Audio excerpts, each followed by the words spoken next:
Okay, and it looks like we're live. Hi, everyone.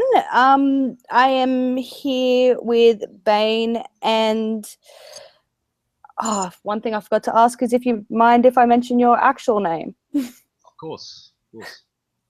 You do mind or you don't mind? No, I don't mind. I've put my identity out there anyway, so. Wait, sorry, I forgot to mute the tab, so I didn't actually hear a word you just said. I said I don't mind. I mean, my name's connected to my social group, and my photo's been circling around the internet for quite some time. So. Okay, well, I'm also here with Leonard. Actually, Leonard, could you speak up a bit? You're really quiet on my end. I don't know. Okay, no worries. I'll just turn the volume up on my mic. There we go. Is that better? Yeah, that's a bit better. Okay, no worries. Okay, so Leonard, do you want to tell us about the group you're in at uni and what you guys do? No worries. So yeah, my name's Leonard Anderson. I'm a third-year psychology student at the UWS Bankstown campus, and I'm the founder and current president of the Skeptic Society.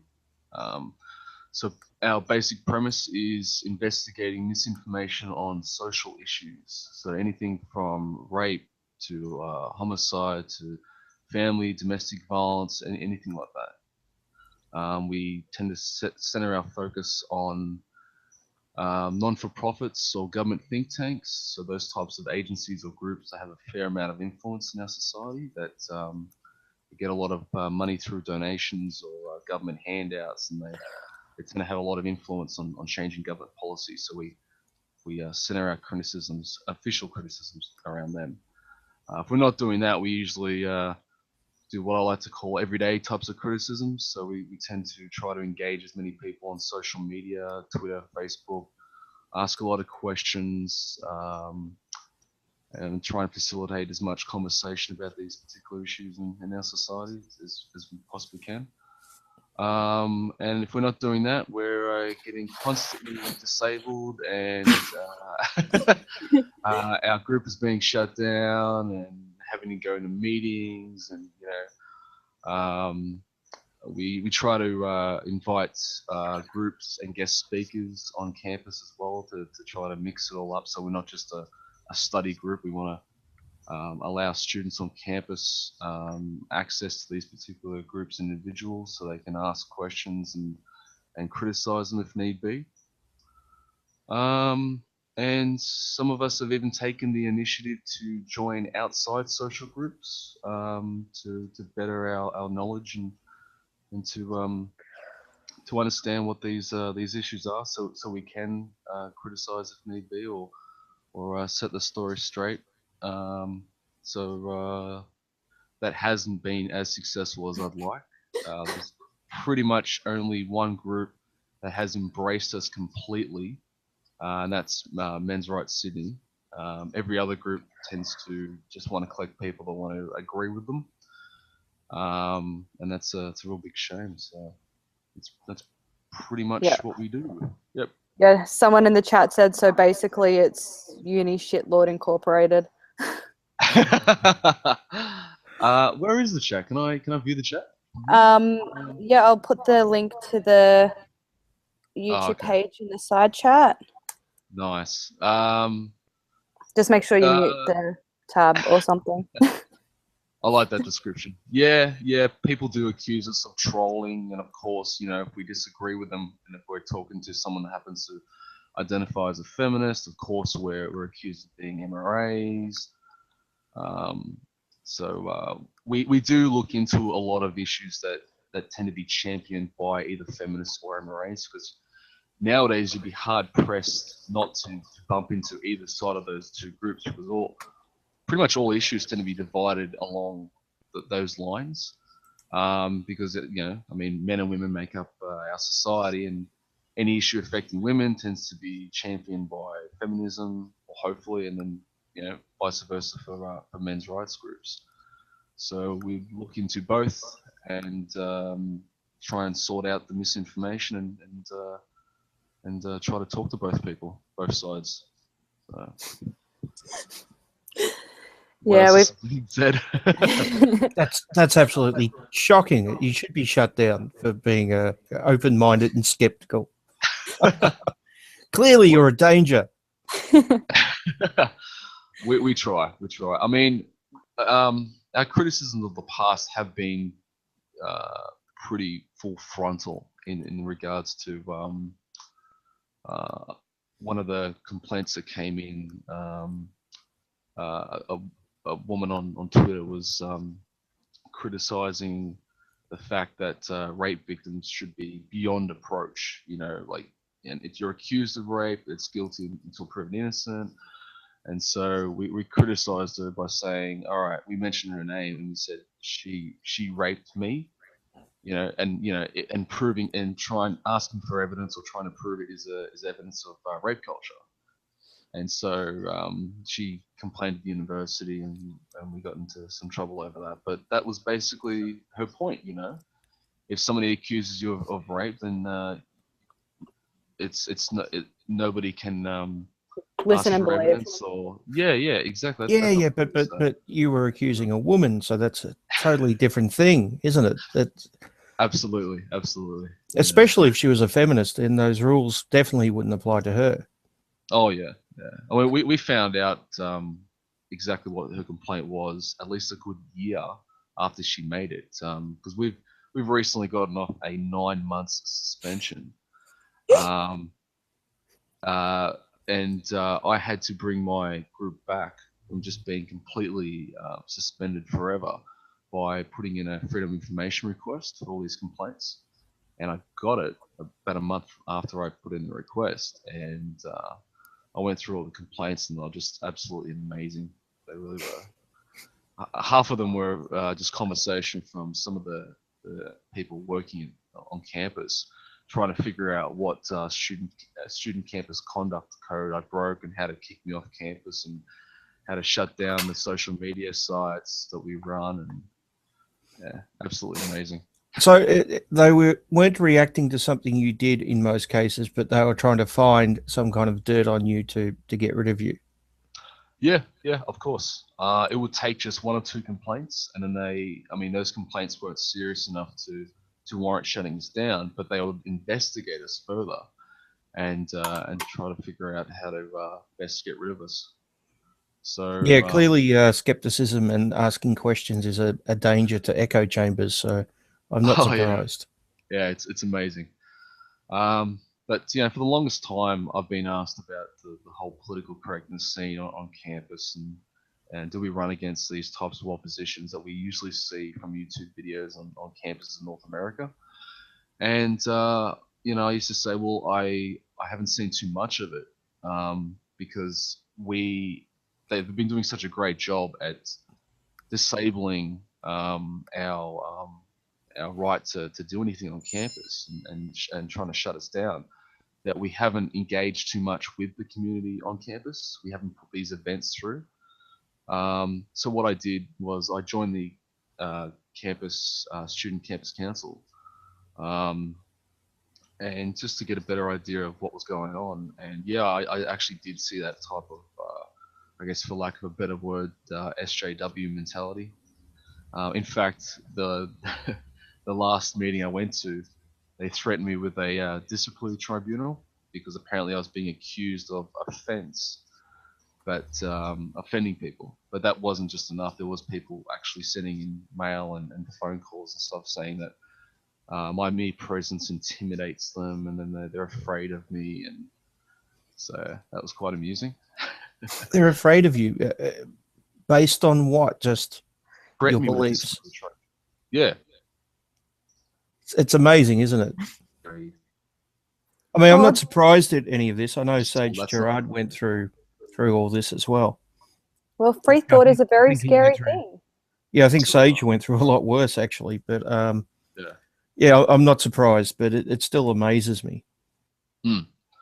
Um, so I laughed at the whole thing during the meeting, and I said, "Look, why threaten me with it? How about we do it?" So I put forth the motion that we actually do it. Put me in front of a tribunal, because if they do it, they'll have to listen to my side as well, and they're not willing to do that. So of course, It was unanimously voted on. Everybody said yes to my proposal that we you know, that we punish me and have me kicked off the student campus council. And so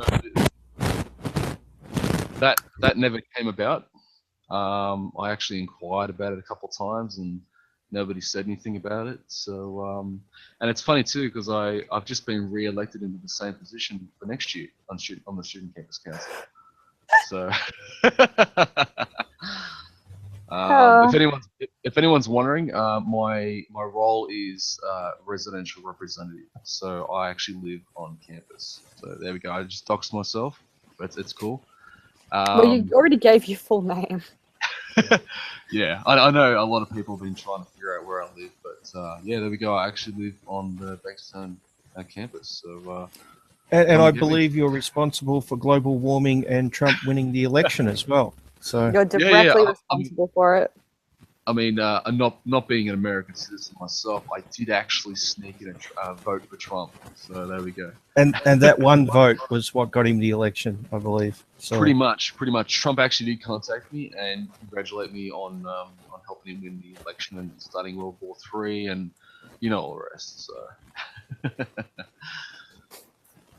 so yeah. So about like with the screening and everything, you obviously have decided to host a screening of the Red Pill through your group. Yep. And what's been happening with that? Because I've been tweeting about it, but oh, what is that noise? It's not coming from me, I hope. I can't hear anything. It's like static. It might just be my speakers. It's the patriarchy. I don't know. My campus trying to shut me down again. They're running. Yeah, it's happening already. It's the end of the world. God, no! This is the radiation from all the fallout and So yeah, you're going to host a screening of the Red Pill. Yep. But it looks in jeopardy now or something. Yeah. So yesterday I contacted our club's rep to confirm the ETA of the screening rights package. So we applied for the academic package because we want to run multiple screenings. And after we're done with it, we want to donate the package to our library. So anyone from any of the UWS campuses can borrow it and view it in class and do whatever. So so I rang up and I was told very briefly that the guy responsible for approving the package has now turned around and decided to halt on purchasing the package until he can reconsider whether or not that's actually a good idea. So I asked her, what's his reservations behind the event, what's the problems, and she was unable to tell me. So I don't think he actually explained himself that much, and he just said, well, I'm not going to purchase the package until we figure out what's going on. So no doubt he's received complaints because of the attention we've been getting from this event. So I decided to put out a petition to allow everyone to voice their concerns. Yeah. Oh, and, I'm just going to cut in for a second. The link to that petition is in the description. Cheers. Thank you very much. So when was it meant to screen? Well, it's still got the same date as before, the 3rd of December on a Saturday at 1 p.m. So I haven't changed any of the dates or times until I hear back from my university. So there's maybe still time to sort it out. Yeah, so it's not concrete as to whether or not they're going to cancel anything. It's just that I was told that the guy responsible wants to sort of rethink it. So it's not concrete as to whether or not they're going to cancel it. So I haven't sort of canceled anything. I haven't told anyone, look, we're going to postpone it, but it is a possibility. But I don't want to sort of jump the gun and just say, it's off and then, get contacted and saying, no, we've reconsidered and yeah, you can still do it. So But I do want to fair warn everybody that that is definitely a possibility. That's why I put out the petition, so I can allow the university to understand that there is two sides to this story. It's not just what they're no doubt hearing from these complaints. And I also want to just use the petition to notify people that that's definitely a possibility. So. Yeah. So there is still a chance to save it. So it's Yes. this petition isn't like really the Melbourne one where we knew that it wouldn't change the decision, but it was more or less just to get our voices heard anyway. It's more or less just this one is actually to try and save it. Yes, exactly. So nothing's concrete at this moment. It's sort of in purgatory at the moment. It's sort of been up in limbo, I should say, as to whether or not it is going ahead. I will be contacting the student rep in the next couple of days just to confirm and hope for the best. But I will be notifying everyone immediately if I get any type of decision. So worst case scenario, let's say it doesn't go ahead, which Yep. unfortunately is a real possibility. Do you have any other plans? Worst case scenario, they say no. The whole event gets cancelled. My immediate plan would be to help Men's Rights Sydney to do the screening. Because before my proposed idea for the event, I was actually talking to Men's Rights Sydney about their plans to screen it.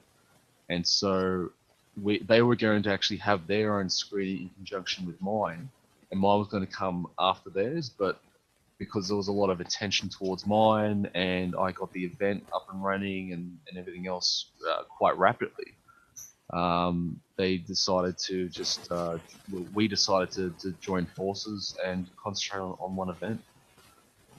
So yeah, worst case scenario gets cancelled, then we go with their original plan, and I join forces with them, and hopefully Sydney will eventually get a red pill screening. Yeah, we're really hoping that this one doesn't fall through though, because if we end up having to, because this screening's free, and you know, and it can fit quite a few people. What, 500? 500 exactly. Yeah. So our hope is that we can keep this one alive and be able to bring Cassie out. If we have to set up our own screening, we probably won't be able to, because we probably won't be able to afford it. Because we'd have to crowd, or like more or less the crowdfunding would be going to paying for a location instead of bringing Cassie out instead. So what yeah. I want to do as well, I want to contact Oz Crown and see if I can extend the date. So if my event gets cancelled, we could use that same money to possibly bring Cassie out for the Men's Rights Sydney event as well. Yeah. So it won't be a complete waste of time. So we've set up the Oz Crowd Fund to only take the money if we do actually meet the goal. So the best part of that is we don't. If everything gets cancelled, we don't have to worry about refunding the money. So if we don't meet the goal, at least. Yeah. So fingers crossed, and let's see where we can go. So what do you think the chances are? Well, if I didn't put out this petition and put a bit of pressure on the university, I would say, given past experience with my previous attempts for events, they would just take months and months and months to just get around to give me an answer. And I think that's on purpose. I think the whole idea, in the hope that you just go away. Yeah, they've done it before. I mean, we've been suspended 3 times before, and the last time being 9 months. I've been through 4 different meetings that went absolutely nowhere. So I think the whole strategy is, they can't get me on anything. They can't get me off campus. They can't take down any of my social media sites. So they just want to weather me down, basically, and just exhaust my entire effort. But if anything, the group has spent more time being disabled than active, and we haven't gone away. We're still sort of still pushing and still, you know, chugging along, and that should have at least by now told them that we're not going to give up ever. Well, you got to keep in mind that we live in a patriarchy which looks after the interests of men, which is why it's virtually impossible to show a movie talking about men's issues. Yeah, exactly. It's insane. It really is. I mean, I wish I could pull out my patriarchy privilege card and just flash Have you got the gold version or the platinum? Well, I put in a registration for it, but I still haven't received it for some bizarre reason, so I have no idea where it is. It may have been lost in the mail, maybe, I don't know. Well, that's why you're having all of these issues. You don't have your card yet. I don't have Fuck, the card sort your shit out. It's funny you mentioned that. At least twice a year, at the beginning of the year and half yearly, we have what's called Clubs Week. So we have students coming in, new students, and all the clubs on campuses basically get together, and in front of our sort of main building area, so we sort of have these stands and we advertise what we do on campus, and in a bid to sort of get more members and whatnot. And our idea for next year, the beginning of the year, 2017, for Clubs Week is going to be themed around challenging the whole idea of living in a patriarchy. And we're going to apply for these patriarchy membership cards to be literally created. And anyone that signs up for the Skeptic Society will get a free patriarchy privilege card. And we've got the design all laid down, and we've got these unique serial numbers. And right at the back, it'll literally just say, you know, the bearer of this card will be given unlimited societal privilege, so saith the patriarchy. Well, they're pretty good, those cards. They enable you to be more likely to have your genitals mutilated at birth, and more likely to die at the workplace. And, you know, you get less services if you're a victim of domestic violence. So they really come in handy. Those privileges are absolutely fantastic. I pity women for not having them, you know. I know, I'm so jealous of you guys. You should be. You should be jealous. It's like, shouldn't I be able to get like an honorary one because I'm an active participant in the patriarchy? Isn't there like some women? Yeah, isn't there some like, I don't know, an ally card? Yeah, maybe we can create an ally card for women for this event as well. Well, I guess we need some kind of test for internalized misogyny. Or oh, I have a lot of internalized misogyny, so I'm good. I think we need like a Scientology e-meter or whatever to measure it. And that's it. Yeah, exactly. Well, Leonard, you've still got plenty of your group's budget for the year, so why don't you get that machine made? Right away. Yeah. Yeah, we get funded quite well by our campus, $3,000 per year, and since we spent 9 months suspended, we have that whole $3,000. So we don't mind throwing it around for this event if it does pass. So party at Bain's house then. Okay, done. Party at Bain's house. So yeah, the only thing that we would have spent was for the academic package. So $400 for the academic package. And we were told that we have to have security for this event. So the security arrangements is one security guard per 100 people per event. And so I've literally put down, because I'm a really optimistic type of guy, that we will be having 500 people show up at this event. So I said, yes. Not only is five security guards mandatory, but you're going to have extra security guards as well. So I ticked that box when I filled out the event for the event details. So we might have a little small private security force turn up, which is fantastic. Well, that's an interesting point. Let's say that you get it approved and it's going ahead. Do you expect any trouble on the day? I would be very disappointed if we didn't. I would love a protest. In fact, I encourage protests. So if anyone's listening to this and they wish to turn up with their little you're never gonna get it approved if you're actively asking people to come and cause a disturbance. well, in a disturbance, in a sense that yes, if you feel you need to protest against us in this event and what it Do stands so for. politely. Yes, yes. You know, we'll put aside some space for you, some safe space. And you can quite happily protest against us. You can bring any number of people on campus. That's no problem. And when you're done protesting, we'll even reserve you some seats inside. So, but I will have to ask that you respectfully allow everyone to watch the movie, the film, and afterwards we'll have a Q&A session, and you're more than welcome to raise any objections or criticisms. In fact, we're actually looking for 2 positions on the feminist side of our Q&A panel. So if anyone's listening out there and they know anyone that has some criticism to this film, because I have tried. I've literally sent out so many invitations to feminists or critics of this film to be on our panel. So if anyone wishes to be on our panel, you can contact me through Twitter, Facebook, the meetup page, anywhere you'd like. Tell us you'd like to sit on the panel, and it is done. No problem. It's very strange. None of them seem to be getting back to us.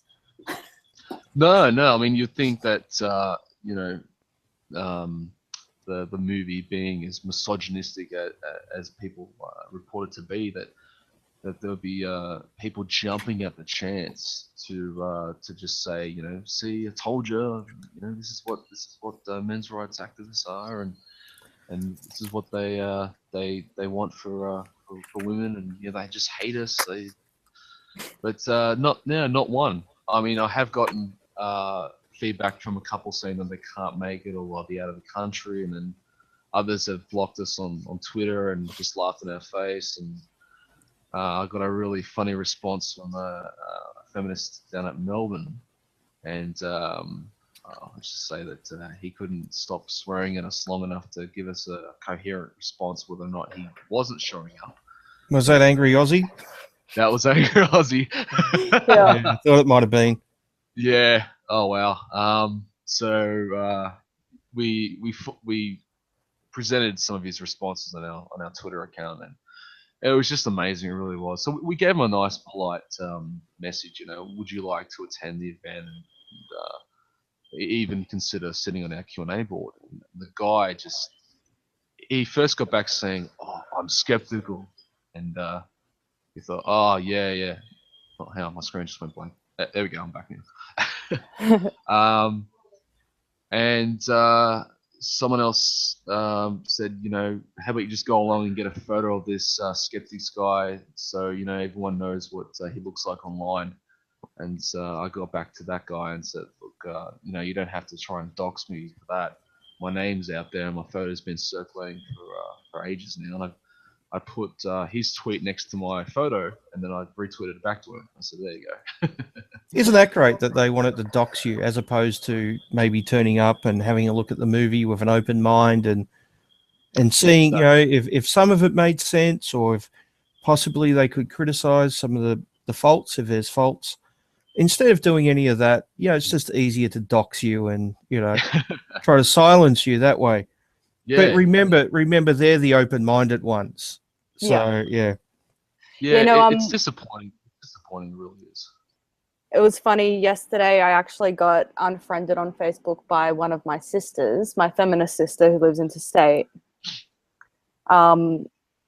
because she was like, it was about the election. Like, she more or less like posted up a screenshot of a tweet of 2 girls in blackface saying Trump for president or something.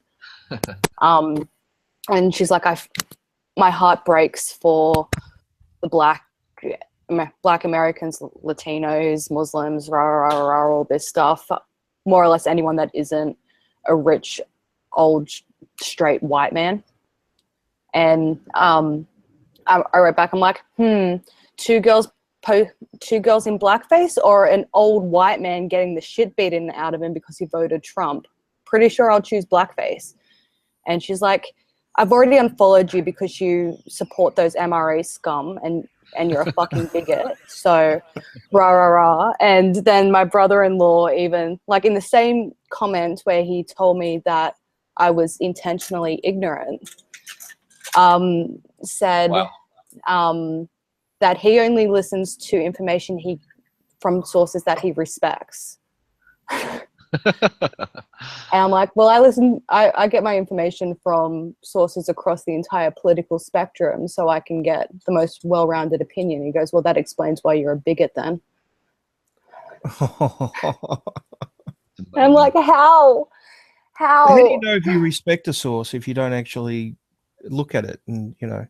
Exactly. Because if it questions your narrative, you can't respect it. Fuck. What sort of blows my mind is the months leading up to this election. You know, we've heard Trump as being everything. You know, hates this, hates that. Now Trump is the president now. You know, and all this type of rhetoric it didn't work, and yet they continue afterwards to use the same rhetoric. Beating the same old drum. Oh, he hates women. He hates minorities. He hates this. If it didn't work before, why the hell are you? Why are you continuing? I mean, because it's easier than coming up with an actual argument. It is, isn't it? It's just, and that's what I run into all the time. I mean, you occasionally get an argument from some of the more reasonable ones, but there's just so many lunatics who are incapable of making an actual argument. All they can do is ad homs or straw men, false stereotypes, false associations. You name it. I mean, it's really not even their argument, really. I mean, you can only imagine what website they've been reading it from, and they just said, because I like this website, I like this person. I'm just going to mirror everything they say. And well, my sister actually sent me a link to an everyday feminism article as evidence of rape culture. I'm like, number one on the list was Robin Thicke, Blurred Lines. I'm like, really? A song about a girl playing hard to get at a club while they're both drunk is rape culture? I love that website. I really do. It's hilarious. I recently read an article. I think it's one of the major publications. It might have been The Guardian or something like that. And the journalist, I use that term loosely, who wrote the article, used a Facebook post as a citation. Oh. Or as she called it, a Facebook article. Oh God! What are they? What are they teaching you guys in uni, Leonard? Fuck. Well, I think with the journalist, it's whatever. If I can find something that supports my case, I'll just use that as a citation. Doesn't matter if it's right or wrong. I think that's the extent of it. Literally, for a lot of these people, the go-to evidence is purely anecdotal. I had a personal experience once, so therefore it's true. I read this once, or my friend of a friend of mine. It's amazing. I've had so many conversations where somebody will try and make a case for a systemic problem, say like this whole rape culture thing, and I'd say, okay, well, I'm very much interested in viewing your evidence for it, and they'll give me some case, like the Brock Turner case, and I'll say, see, Brock Turner got off, or he got a light sentence, so therefore rape culture. And when you actually look at Brock Turner's sentence, it wasn't actually that light. Well, like the jail term was. Like, and I understand why they did what they did with the short sentence in a county jail and stuff, because he's a very pretty boy. He is. Like he would have been abused. Like he would have had the shit abused out of him in prison, like in an actual prison. But he is on the worst. He's like the worst tier. I think it's like tier 3 or whatever of the sex offenders list. Yeah, I was about to say that. Yeah, which means he has to register as a sex offender every 6 months. And the state that he lives in, and he has to stay there for at least the next 2 years because he has to live with his parents for at least the next 2 years or something. Yeah. Within a week or two of registering every time, he then has to go to every house in a 2-mile radius or something and put flyers in the letterbox with his name, his picture, his address, what he did, everything. And that has to happen for the rest of his life. Well, I just heard a case this week where an adult woman slept with, I think he was a 13-year-old boy after she got him blind drunk, and she got a suspended sentence. Yeah. So not only is it statutory rape, but he was also too drunk it's to also give consent. Actual rape. Yeah, not that, you know, he could have given consent even if he was sober, but, you know, it's just an extra level. The funny thing is I haven't heard one feminist talk about it. Why talk about the Brock Turner case but not this one? I don't know, because it's a woman. Exactly. Yeah, and someone's made a good point in the chat. Rape culture was actually coined in regard to prison rape. I think in the 70s. Yeah, it was. Yeah. Look, I had an interesting chat with Garrett on air about this, and he made the point that the term rape culture is incorrect. He said the better way of looking at it is that there are rape cultures, right, which are aspects of society which support rape. And the clear one is in prison. You know, obviously prison is a rape culture. Yeah. But that is very different than saying that we live in a rape culture, that all of society is rape culture. Yeah. So I actually agree with that opinion. Yeah. Not the way it's used 99.999% of the time by feminists. Yeah, and I think it might have been in his stream with Shu and Skeptic, maybe. They were talking about that as well, but then also, like they were saying, like, you know, a term or whatever gets created by the academics, and then it's like Chinese whispers all the way down to BuzzFeed, and by the time it gets there, it's this completely perverted thing of what it was originally meant to be, and that's what they spout. And even the academics are like, well, this is wrong, but they're also not coming out and saying, no, this is wrong. So it's really weird. Yeah, well, I think it's probably a fair point to point that out, but the fact that it's become a common use in that way, I think it's open to criticism. Yeah. Because of its misuse. Yeah. Oh, yeah. I'm not saying that it shouldn't be criticized. It's no, but I think a lot of people do. You know, I think its actual meaning is this, therefore you shouldn't criticize it is a bad argument. The opposite is true. Yeah, the fact that it's not being used with its actual meaning is the exact reason why it should be criticized. Exactly. Oh, Lacey's been raping people again, apparently. Well, it's like the wage gap bullshit, you know. Yeah. We say the wage gap is a myth, and you'll get a response saying, "Well, but there is 2 cents or something unaccounted for, so therefore it's real." And my counter to that is always, yeah, but the wage gap myth is the 77 cents to the dollar. That's what we keep on hearing over and over. Mm. You know, if someone came out and said, yeah, there's 2 cents or 5 cents or whatever it is, which is unaccounted for, and possibly it could be due to sexism, or possibly it could be due to other factors, which we should investigate, I wouldn't have a problem with that. Mm. But it's the 70 cents to the dollar, and it's definitely because of discrimination, and there's no other option, and that you just have to listen and believe it, and blah, blah, blah. That's the bit that's the myth. That's the bit we constantly hear, and it's bullshit. Yeah. We challenge it quite a lot on campus with my group. In fact, that type of myth gets pushed a lot by a lot of the gender equity societies on campus. And a while ago, I joined a society, the Parramatta campus, and one of their Facebook posts was charging men different for like a cookie or a drink, like yeah. I've seen that type of thing before. Yeah, well, they're actually going to mirror that exact same thing on campus, and so I criticized it. and it landed me a swift ban from their society. And then I had a few of their members come back to my Facebook page, and one of them even threatened to track me down on campus, and it was insane. Well, maybe you should point out that women in their 20s out-earn men. So technically, because we have. because everyone on campus, I assume, is, you know, under 30. Really, shouldn't the women be paying more? That's a good point. We've brought up all sorts of criticisms before, and it's just a massive prevailing myth on our campus and on a lot of campuses, really. So,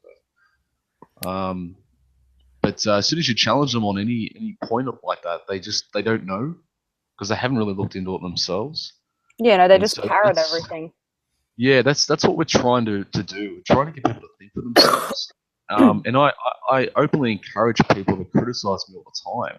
You know, join my group. We're not looking to set up some what they call an echo chamber. You're quite free to criticize whatever I say, what anyone else says. In fact, I only guarantee two things with my members. One, you can say whatever you want, however you want, as long as you don't get yourself kicked out of the university for violating student code of conduct. But what you do say is not immune to criticism, even from us. So, so have you had anyone from the other side come and join? Do you have anyone in?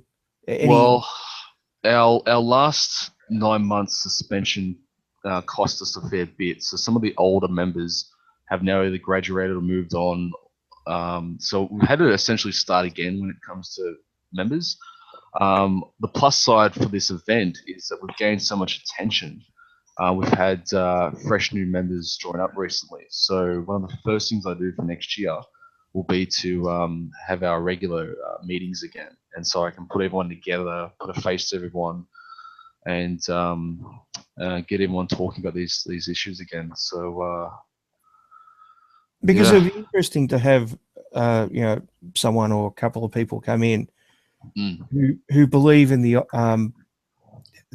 counter arguments, I guess, or from the other side, and just to see how they react. I mean, they might actually change their minds, or they might have a fit. Who knows?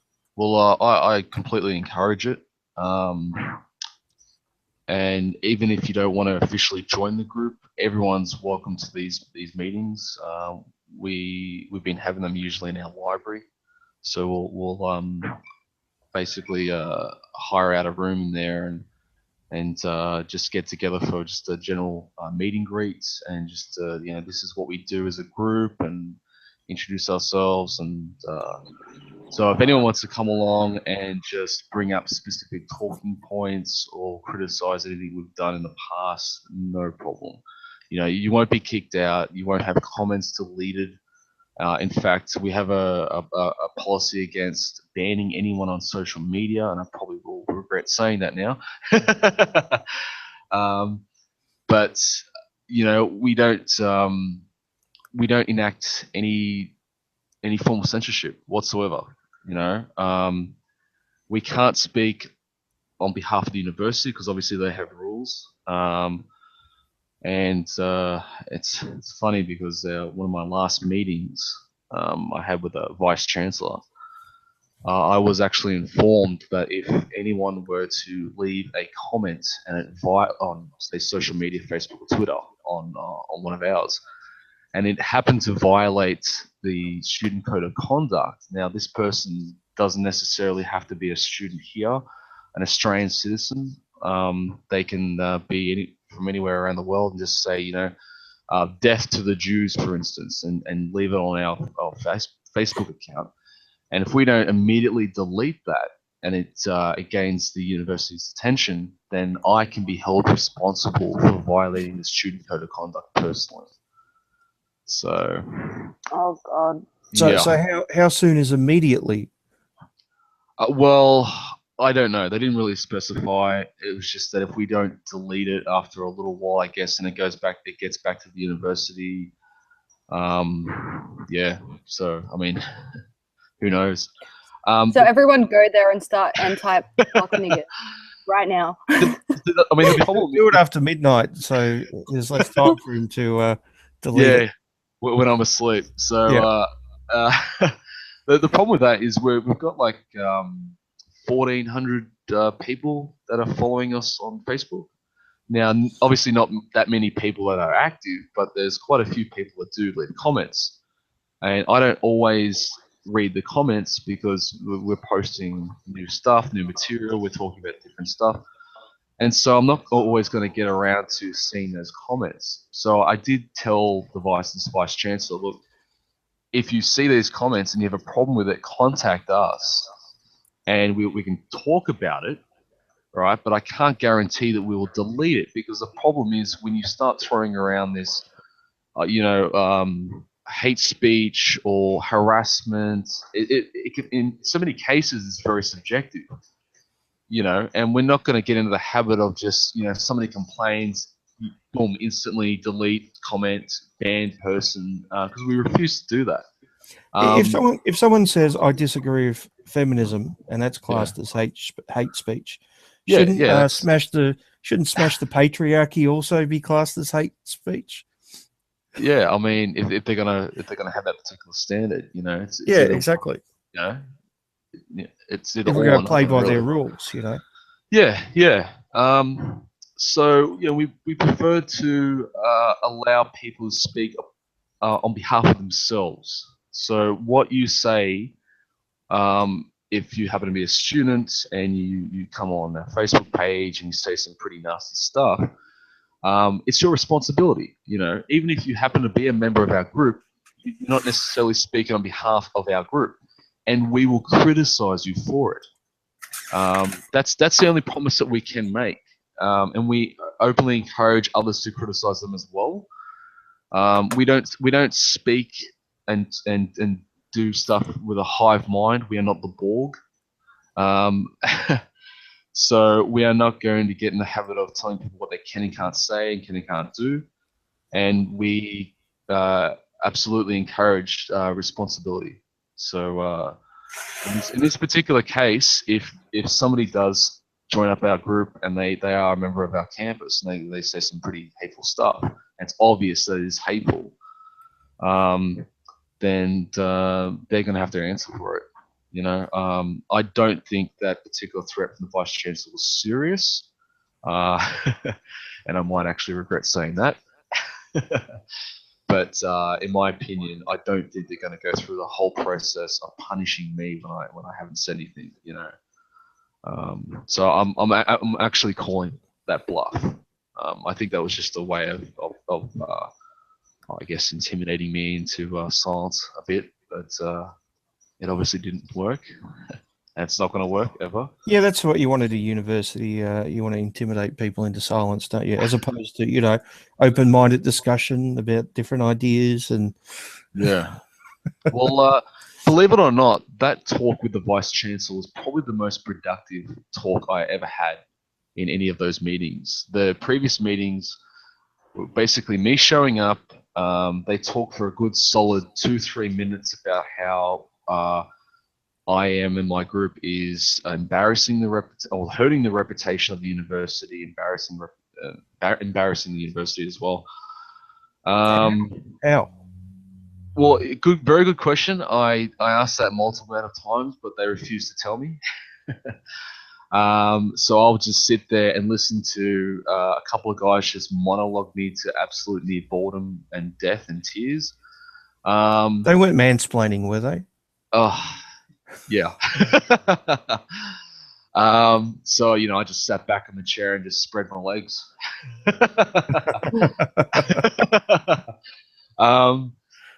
So when I did get a word in, I would say, okay, so what are these complaints? What am I in trouble for? What can't I say? What can I do? And they wouldn't explain. They wouldn't explain anything. And at least it took me the fourth meeting with this Vice Chancellor to finally get details from these complaints, but they were sort of sketchy details because it was some time until we organised this meeting that the Vice Chancellor was informed of these particular complaints.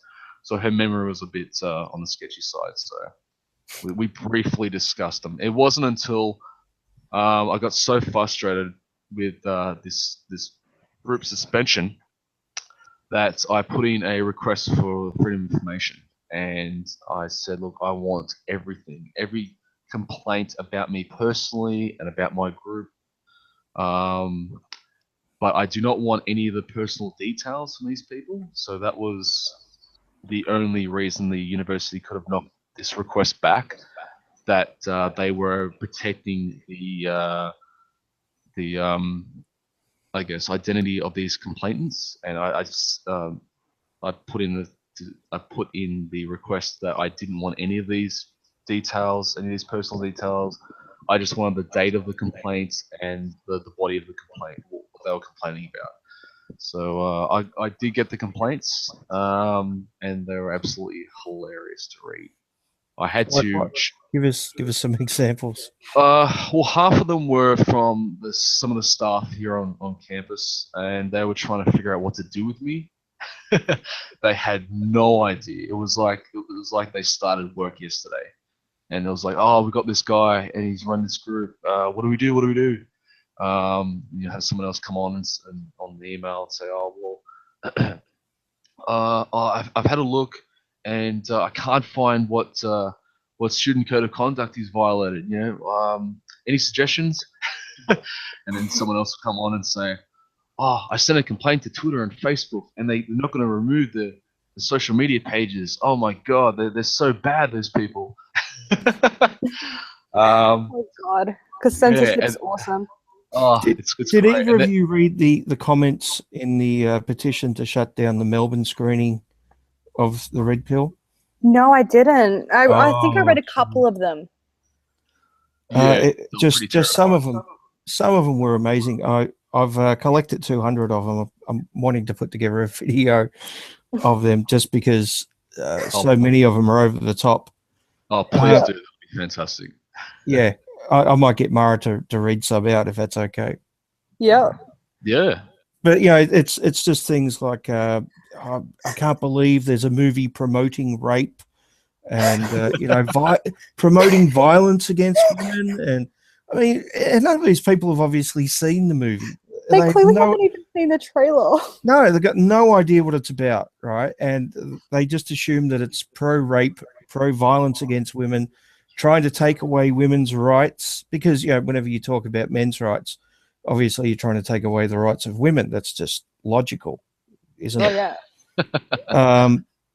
You know, trying to ban male circumcision obviously is going to mean that we're going to legalize female genital mutilation, because you can only have one of them illegal. Okay, fuck. Yeah, apparently, or maybe it's going to somehow stop women from voting or something. I don't know. Maybe if we stop circumcision, it will somehow have a flow-on effect to take away the vote from women or something. I don't know. I don't know how their minds work, but well, it's just bizarre. A while back, I had this conversation on Twitter with this one guy, and he said, I can't believe men's rights is a thing. And I asked him, can you be a little bit more specific? Are you stating you can't believe men have rights, or are trying to address these certain gaps in rights? And he said, these men's rights activists are crying about nothing. Men have all the rights. Men have all the rights, you know. And I got back to him saying, well, I just did a bit of a check, and I found some of their MRA talking points and arguments and stuff, and I posted it to him. And he got back saying, oh, listen, dude, I understand you hate women, okay? Bye. Fuck. And that's so many of the conversations that I do have, you know? Yeah, I've said this on air numerous times before. I've actually had this conversation with more than one feminist, where a feminist will say men already have all the rights. I'll say, what about male genital mutilation? And their immediate response is, well, that's not the fault of women. Yeah. Well, I never said it was the fault of women. You said men already have all the rights. I gave you an example where that's not true. And your response is to make it somehow, but it has to be one gender doing it to the other. It can't be just a societal thing. It's one group has to be oppressing the other Otherwise, it somehow doesn't count. It's bizarre. Yeah, I've noticed that that strange mentality. It's that us versus them mentality. Yeah. So they're so used to having these conversations online amongst their own groups, and it's just men against women, patriarchy against women, patriarchy against everyone else. You know, oppression, oppression, oppression. And so when you do start to talk about these particular issues that are affecting men, it's like, well, you know, that's not the fault of women, or yeah, but it's other men doing it. And I see that so many times, and It's it like, who frustrates me to cares who is tears. doing it? Oh, and I It's say to not them, an issue.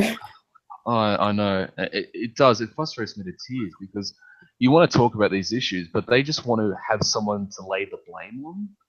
You know, it's like, well, we don't need to always blame others for these particular types of problems. Maybe it's just an oversight. Maybe people haven't realized that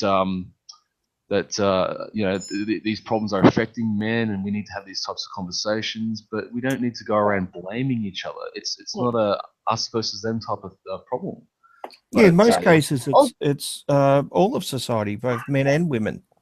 Although, fun fact, I know that this is completely anecdotal, but pretty much every single case that I know of since I've become an adult and, you know, spoken to people about this, in cases of a boy being circumcised or one of the parents wanting the baby to be circumcised, but the other one doesn't, so then they don't end up doing it. It's always the mother, like, again, this is just in my personal life, it's always been the mother fighting the father to circumcise. Oh, look, I'm sure that's the case in a lot of cases, but I do know that the other That's is just a true fun as fact. well. Yeah, no, Yeah. I know that there's also guys out there that are like, I'm circumcised and I want my son to look like me, because that's that's bizarre. I know, it's really weird. Yeah, you get the I want my son to look like me, or you get the mother saying, I prefer the way it looks. So, you know. Yeah, which is honestly, I find the mother saying that 10 times creepier though than the dad. Yeah. Well, this is another thing I've said on air numerous times. A good friend of mine, his older sister's a fairly prominent feminist, and she got her son circumcised, and he was horrified that she had done that, and he asked her why, and she said, "I did it for his future wife." Wow, which is great, you know. That is so creepy. Yeah. I just don't understand why it's so hard just to not allow these kids to grow up and make these decisions for themselves. You know, if you want to be circumcised, then go nuts. Yep. Yeah. I mean, I will say, like, yeah, a circumcised penis looks nowhere near as weird as an uncircumcised one, but that's not the point. Well, it's probably what you're used to, though, as well, isn't it? So I think it's probably a bit weirder looking for maybe Americans than it is for people outside of America, where it's less common. And I guess as well, because whenever someone draws a dick, it's always a circumcised penis. That's the Americanization of the penis, you see. Yeah, it's quite prevalent in America, isn't it? Still. Yeah. I think it's at least 50% or something like that. Yeah. One thing that I was very happy with was most of the mums from my antenatal classes had boys, and only one of them wanted to get their son circumcised. And then we were talking about it because she was having a really, really, really hard time finding a doctor to do it. So that's also a good thing. And then she was like, "Oh, I found one, but I can't get him in until after he's too old. So I'll have to pay X amount more." Oh. And I'm like, "Don't do it." And she's like, "Why?" I'm like, "Well, why are you going to do it?" And she's like, "Oh, the health reasons." I'm like, so then I actually just sent her a bunch of stuff to show why the health reasons argument isn't actually true. It's just word of mouth shit. And she's like, "Yeah, no, fuck that." And she didn't end up doing it. Even though it's not illegal in Australia. There is happily an increasing number of doctors that just utterly refuse to do it. Yeah. In fact, correct me if I'm wrong, but I'm pretty sure you can't get it done in public hospitals now, at least in New South Wales. No, you have to go to a private. Yeah. So Oh, is they that right? are. I didn't know that. Yeah, they are sort of socially stamping it out in Australia. It will become quite rare. Yeah. I think I don't know if this is still the case, but I mean, female genital mutilation is even rarer, but we make that illegal. So Yeah, exactly. Yeah, Sorry, it'll be an ongoing battle forever.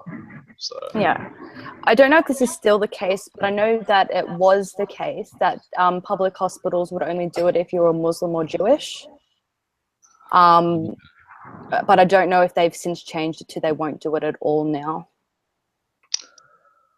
Yeah, so I don't think religion should be an excuse. No, I know don't some either. people will criticize me for that, but too bad. Yeah, a friend, like 2 people I went to school with, they ended up together and they had a baby boy and they circumcised, but purely because both of their families have a lot of male members in them that have had to be circumcised between the ages of 4 and 12 due to medical reasons. So they just wanted to save him the likely horror of having to be circumcised at like 10 years old. okay. Which I'm not that like doing it for that reason. I still don't necessarily agree with getting it done when he's a couple days old, but I can at least understand it a bit more from that reasoning. But the actual medical reasons to have it done are very, very rare. So yeah, I mean, anyone looking to get it done, I'd recommend having waiting. them speak to a doctor, doing some research online, because there's a lot of medical reasons to not do it.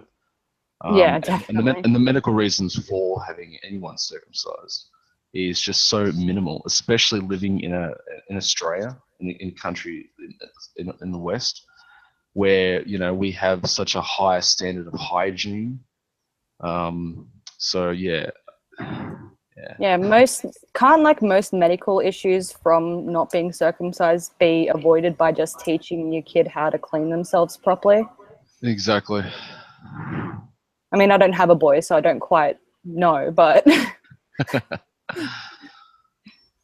well, I think there's a slight increase in the chance that you might get penile cancer when you're 80 or something like that.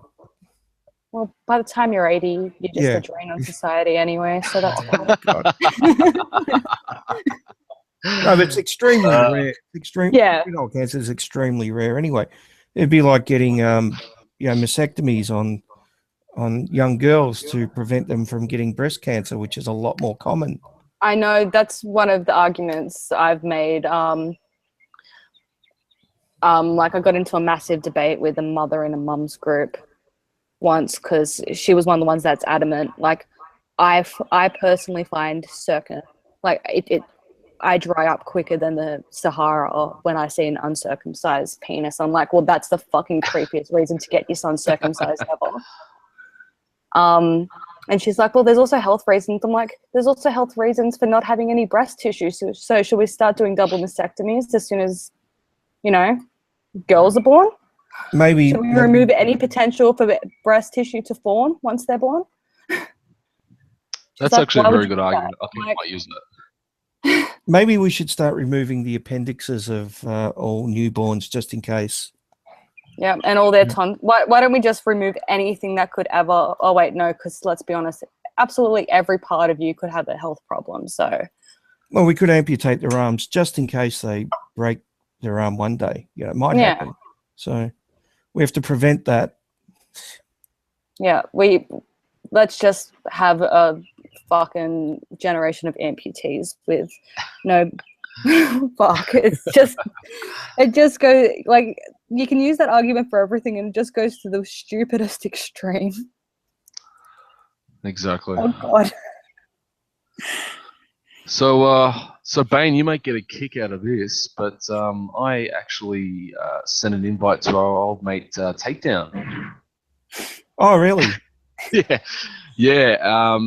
So if you're listening, Takedown, no doubt you want to try and take us out of context again. You're more than welcome to attend the event anonymously if you want. Oh, is Takedown in Sydney, is he? Well, I don't like to dox anybody, but Or in New South Wales, let's say. yeah. Okay. Yes, yes. So yeah, I have come across information that I guess leads me to believe he's from a specific area, but I'm not gonna. No doubt he'll try and take me out of context and accuse me of doxing him anyway. But let's just say he's Australian. Definitely. Yeah, okay. I wasn't aware of that, but yeah. Yeah. I've asked him on for a chat numerous times, but he refuses. Oh yeah, he'll refuse all the time. Man, he pretty much avoids me, I think. So. I mean, I love Takedown. I really do. I'd love him to turn up to our events. And if he's brave enough, sit on the Q&A panel. That'll be great. Yeah, I think you got a better chance of getting Angry Aussie there somehow. I know. Well, but before you went off that Angry Aussie, it looks like he would have potentially considered it if we paid for his flights. Maybe. But I mean, I even sent an invite to come to my board. Oh, I also sent a very, very polite one, no response. Yeah, that'll be fantastic. I mean, I know she's from Melbourne and everything, but I joked around a while back saying that I have no problem in personally driving down and picking her up. But no doubt. Be fun car ride. Oh yeah. I mean, but I reconsidered. I was thinking that perhaps that she would accept the invite, get me to drive all the way down to Melbourne, only to tell me to piss off, and then have to drive all the way back to Sydney again. So, are there any other well-known Aussie feminists you could invite? I'm wondering. I don't know. Yes. Well, apart from sending invites to a group called the Sydney Feminists, I've had short dealings with them. They're more than welcome to, and obviously they've got a seat on the Q&A board. I did actually send an invite to Dr. Michael Flood from the University of Wollongong. I've had some dealings with him on Twitter. We've spoken backwards and forwards. We've criticised some of his stuff. He was actually quite responsive, but unfortunately he is travelling at the moment, so he couldn't make it. So he was actually one of the very, very few that got back to us, at least in a polite way, and declined politely. So we definitely greatly appreciate that, Dr. Flood. I know we've had some tensions in the past. We've criticised some of his stuff, but no, there is a certain level of respect between us, from us anyway. So thank you very much. One Aussie feminist I've come across, I think, a couple of times is Melinda Tankard-Reist. I think she's from Canberra. Okay, I've never heard of her before, but I'll put a link in the side chat. Cheers, thanks. Anyone's more than welcome to invite anyone else on our behalf as well. So if you believe that you can get any feminist or feminist group or anyone that has any type of criticisms towards Smoothie, I'm more than happy to accommodate them. Come along and we'll see what we can do with fitting you into our Q&A board. The other thing I can't guarantee is I can't guarantee anyone from the audience won't yell out and embarrass themselves and sort of have a go at you in some disrespectful way. I will actually ask everyone to sort of be civil with each other. But with these types of things, if I've sent out an invite to all of Sydney to attend, who knows who's going to turn up, and people have been asking whether or not we're going to have our own version of Trigglypuff and people blow horns and stuff like that. So I don't know. It's quite possible. So who's going to be on the panel apart from hopefully a feminist or two? So ideally, Cassie. I will. So the panel will be about 5 people in total. So I don't want to sort of have this huge panel and stuff like that. Keep it nice and simple. So Cassie in the middle.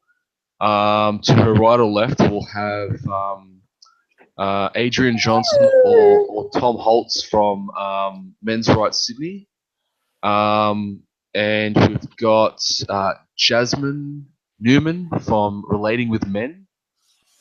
She's actually been a great help to us when organising this event as well. And that's about it, really. And hopefully a feminist or two. I think it'd be good to have. Yeah, so hopefully. Yeah, we're hoping. And it'd be interesting to get their opinion on it, on the movie too. Yeah, exactly. So I would love, I'd love to see Angry Aussie see it and then hear his opinion afterwards. I'm sure it wouldn't change his mind, but you know. Yeah, I'd like to see the mental gymnastics afterwards. Yeah, that's exactly right. It'd be very entertaining for him to excuse away legitimate points, but I'm sure he'd find a way. Exactly. I mean, we haven't really sent out too many personal invites to MRAs because as soon as the word got out, we were being contacted. And I just said yes to everything. I said, yep, you want to come along? You want to do this? You want to do that? No problem. We'll be happy to accommodate you. But we've put a hell of a lot of effort actually into sending out these personal invites to opposition, feminists or any MRAs and anyone that has any types of criticisms towards this film. So we've really gone above and beyond the call of duty to sort of create the type of, I guess, film that Cassie wanted, was that nice, balanced type of film. And we want to sort of try and emulate that particular type of balance with our screening, with our Q&A. Because no doubt, you know, the types of criticisms we will get against this event will be, oh, it's terribly one-sided. There's nothing but MRAs turn up, any feminists. You know, we want to have a nice, balanced, civil, reasonable conversation about it. Yeah. So with all the publicity from Melbourne, do you think there will be a lot of people turning up who like aren't MRAs or feminists, but just have heard about it? And well, I've invited the people from Studio 10, and Sarah Harris, the main host, got back to me saying, yeah, she'd love to attend. None of the others have, but I don't know if she's actually going to or not. I've sent her the details. Yeah, I'm just wondering about the general public, where a lot of people saw it and thought, well, you know, this might be interesting. And currently on our meetup page, we're sitting on about 90 people that have registered they are going, but it's not required to actually register at this meetup site if you want to come along to the event. So it could be 2 or 3 times that. Who knows? Yeah, who knows? I mean, that's why I opted for this 500-seat lecture theatre. So I could literally send out a wide invite to all of Sydney to turn up and have enough room to spare, hopefully. So, yeah, I would love to just walk in and have the whole place just chock-a-block full of people. That'd be fantastic because I definitely want the gloating rights for that. And you also want the cookie, I promised. Yeah, the cookie. That's right. If he fills it up, he gets a cookie. I haven't forgot about that. It definitely has to be chocolate chip cookie for sure. So if it sells out, would you do another one or more? Oh yes, for sure. So this will just be one of many. So that's why we opted for the academic package. We literally have brought, or we hopefully will be buying the rights to screen as many screenings as we want to. And then after we've done, you could show it once a year if you wanted to. Yeah, if we wanted to. International Men's Day every year. There you go. Yep, perfect. So the idea was to have a really big one, so this one, and then probably have 3 or 4 more others to allow other people that couldn't attend the 3rd of December to come on campus and view the documentary. And then once the hype sort of dies down a little bit, we will graciously donate this academic package to our library. So anyone on any of our campuses can take it out and view it for themselves. Do you think it might get taken out and accidentally lost? I'm hoping it doesn't. So. I'm hoping it doesn't too, but you Yeah. know the type of people we're dealing with. Yeah, exactly. It would be a shame, but know this: if a student or a student group does decide to do that, you are literally destroying your own money, because the funds that we use to pay for it come out of the student fees that everyone else pays. So Yeah, if you, to be honest, I don't think they would care. yeah, I know. I just figured I might as well put that out there. You never know, but it will be UWS property. So if you want to get into the habit of destroying it, and when you do take this academic package out and hire it out from the library, you will essentially be paying that $400 back anyway from out of your own pocket, because you will be charged with it. It's the equivalent of borrowing a book and then destroying it, not returning it. So if you really want to just throw away money like that, be my guest. We'll just order another one from our budget and out of your pocket, and we'll just donate it into the library. Yeah, I'm So, sure they would never do it. Just like people would never protest when. So the question is, how, if you want to do it, how deep are your pockets? Because we have $3,000 per year to spend, buddy. Just keep doing it. Yeah, we'll just keep doing it. And well, you know what? Thanks, Bane, for actually mentioning that, because I will be periodically checking it out just to make sure that everything's there in the package and that the integrity hasn't been disturbed. So yeah, be forewarned.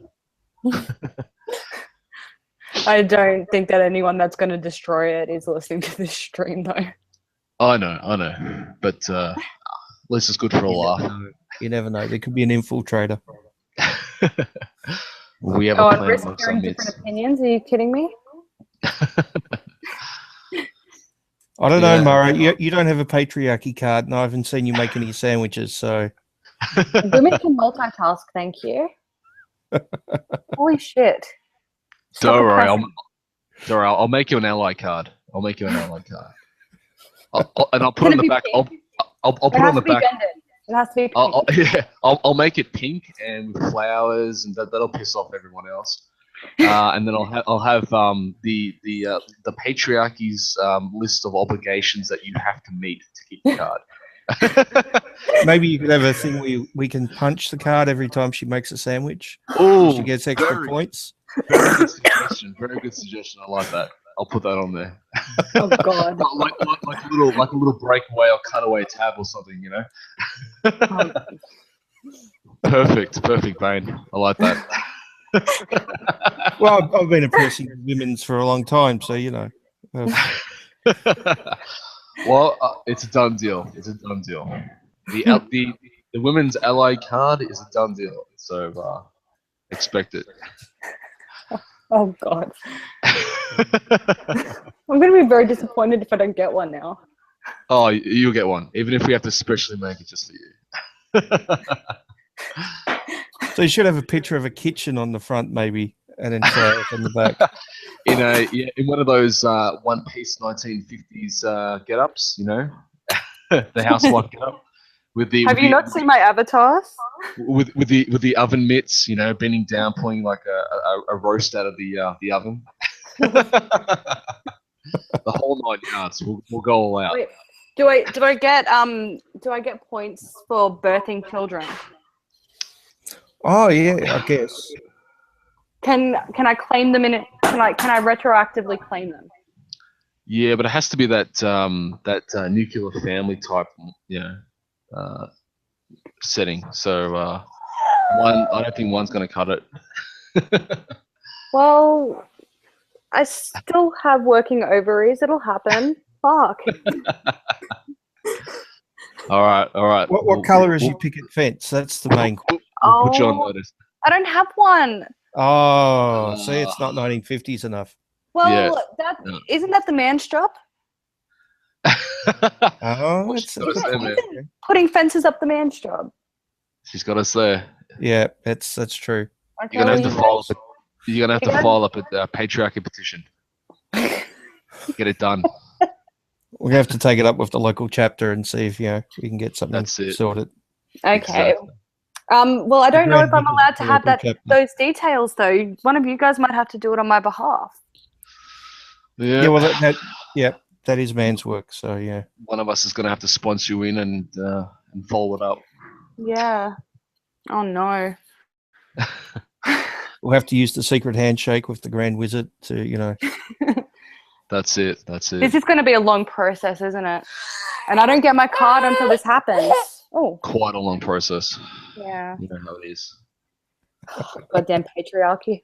I mean, the top of the agenda is basically oppression. So we gotta always, you know, push And for that. feminists keep on trying to smash it too. So we keep on having to reinforce it. So yeah, exactly. It just gets stronger and stronger. I mean, every time you break it down, we just rebuild and it becomes stronger all the time. So.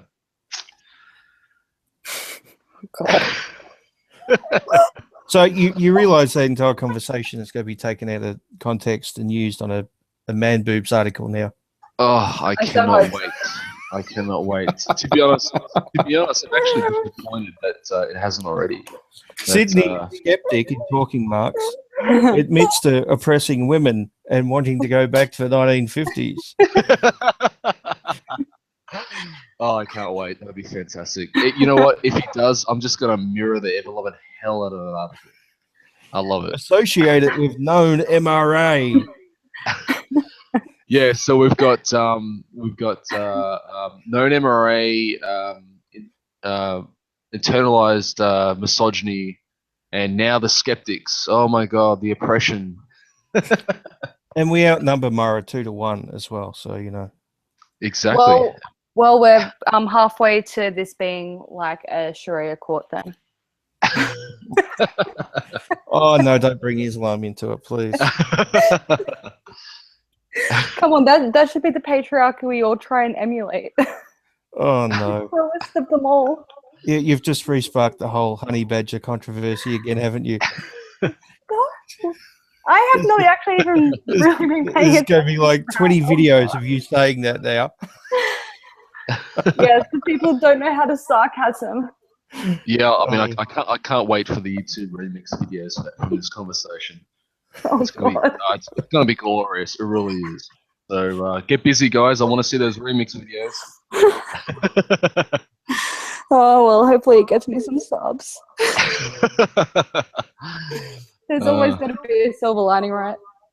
Exactly. Oh fuck. So, I know we ready to finish it up. I was about to say, yeah, Bubby's awake now, so I'm probably gonna have to pay attention to her. Is there any last minute thoughts or questions you guys have for the event or myself? Well, I was just going to say what you probably should do is plug it again, just in case it's going to go. Well, it should be going ahead. Hopefully, it will go ahead. So, where is it located, and what's the date, and what's all the details? Yep. So it's located at UWS Bankstown campus, Bullock Court Avenue, Milperra, Western Sydney. And we are hopefully having it at 1 p.m. on the 3rd of December. That is 2016, of course. And it will be a Saturday. It will be a Saturday, yes. Hopefully, it will be kind of vacant from students, apart from the odd resident roaming around half drunk from the night before. So we'll have plenty of space, car parking space and everything. All the details are on the meetup site. So if you have any questions, link in the description. Yep, link in the description. So if you have any questions, I'm very active there. I will answer anyone's question. But I've pretty much filled out all the details everyone needs to know. And if anything changes, if the event does go ahead or if it does get cancelled or postponed, I will immediately update everyone. Yep. Also, if anyone wants to contribute to the crowdfund to get Cassie here, that link is also in the description. There are some rewards, or you can just type in however much you're willing to donate as well. Yep. Yeah, so one of the main reward is you get a reserved seat. But then, yeah, the more you donate, the higher the reward is. And yeah, if we don't reach the 12 grand that we need to get her out here and cover all the costs, then you're not going to be charged for it. So it's all good. Exactly. And then there's also the petition. Oh, sorry. Go ahead. Sorry, there's also the petition that is also linked in the description to try and prevent it from being cancelled. Yep. I'd just like to also state that there is a backup plan if just in case we can't make the fund to bring Cassie out. Cassie has confirmed that she will be available via a conference link, so we can bring her up on the big screen during the Q&A. That is the backup plan. Because of this delay as well, I will contact OzFund and ask them very, very nicely if they can extend the date, which will give us that extra ample opportunity to bring out Cassie, because I'm pretty much like everyone else. I would love to meet her in person, and it would be a fantastic event. So bringing out Cassie was the icing on the cake, but you know, the event will go on without her, I guess, and she'll be with us in spirit. Yep. Well, and we've reached 25% of the goal so far. I think this documentary is really a game changer. I think it's one of those main points in the history of the men's rights movement, which is going to, you know, change things dramatically. I hope so. Let's hope. It's like, you know, probably even more so than the Big Red event, which actually that got a lot of people over into the men's rights camp, including myself. Oh, nice. Yeah, well, I think that was the final straw that was definitely the turning point for you. Well, and I guess I've always been somewhat of an MRA and talked about men's issues, but even before I knew there was a men's rights movement. But I think that was the final straw that made me start making videos. Well, it'll be ironic if this is the next game changer, because she's in the movie as well. Yeah, she's in it. yeah, I know. Oh, I couldn't believe she managed to get Big Red. That was actually quite an accomplishment, I have to admit. Has anyone heard of an update on what happened with Big Red and the legal thing she was going for? She was trying to raise money for a court case. Because she was doxxed in that store, wasn't she? She'd been doxxed long before then, but I think she's going to try to get her image taken down from the internet. Oh, God. What's that? What's your actual name? The internet never forgets. Good luck. What's her online name is Shanty Binks, but Binks isn't her surname, obviously. Shanty Binks, legal issues. I can't say that I've heard of anything else around that. So the last I heard was that she was spotted in some convenience store somewhere, and some random guy just said, "Hey, he's this Big Red." That's about it. Yeah, didn't they take the video footage from the security camera and put it up online or something? And then she appeared on TV after that, complaining about it. Yeah, still being hassled and blah blah blah. Yeah, well, she surpassed the crowdfunding goal by $200, and that's all I can find. It was only $2,000 or something, wasn't it? Their goal. 3,085. Okay. And she raised 3,285. So she surpassed it by 200. It's a very strange number. You sure it was from a legal fund and it wasn't just rents due? It was meant to be for a legal fund to get her image taken down from YouTube or the internet or something. So I think it will cost way more than $3,000. That's for sure. That's what I said, but I don't know. I don't know. I mean, more like 300 million, if that. Oh, bless her. I don't know if she's got a legal leg to stand on. I don't think so. Yeah, I think it's all. I reckon that $3,000 was just the initial consultation fee, and she went in and they said no, and she went out again. Not happening. Yeah, I can't find anything since the GoFundMe. I can't find literally anything. I know that it was to get it had something to do with the surveillance footage being posted. But that's, yeah, there's nothing online since then. Yeah, I don't think legally she could get the videos with her in it taken down, but No, it happened in public. But YouTube, the way they're going, who knows? You know, they might cave. Yeah, it's a scary thought. Harassment, you know, it's I'm being harassed. Oh God. I love it. I actually personally love being harassed online. So if anyone's got any nice, juicy death threats, send them our way, because I actually love reading them. They just really they really put a sparkle in my eye, because you know the old saying, love us, hate us, just don't forget us. I've only ever had one death threat, and it was before I started making videos. So Oh yeah?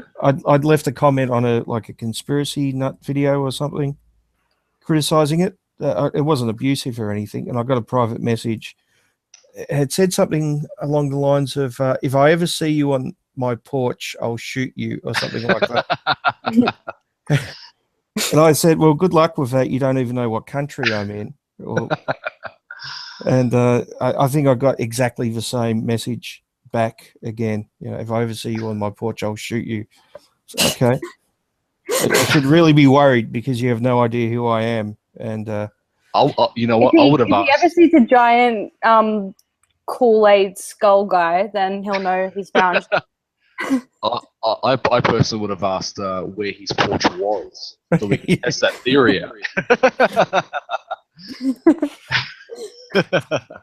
Well, I've just avoided porches since, so you know, just to be safe. Yeah, you have this phobia of porches now, eh? Porchophobia. You go to a friend's house and they've got a porch, and you're like, no, can't. Just wake up in the middle of the night in a cold sweat. Oh God, that porch. Okay, we might have to wrap it up because Bubby's just finishing her bottle. No worries. All right. No problem. Thanks for listening, everyone. Yes, thank you. And thank you, Bane. No problem. A pleasure speaking to you, mate. Yeah, I'll get you on a hangout sometime. Oh, fantastic. That'd be great. You're on same time zone, so it should be easy. So I'll get you on like an open house or something. Nice. Oh, look forward to that. This is the beginning of a beautiful bromance. Yes, I'm on Skype. Yeah. All right, we'll work something out. Yep, will do. I'll send you a nice little message. Cool. No problem. All right. Okay, Cheers, bye, mate. everyone. Bye. Bye-bye.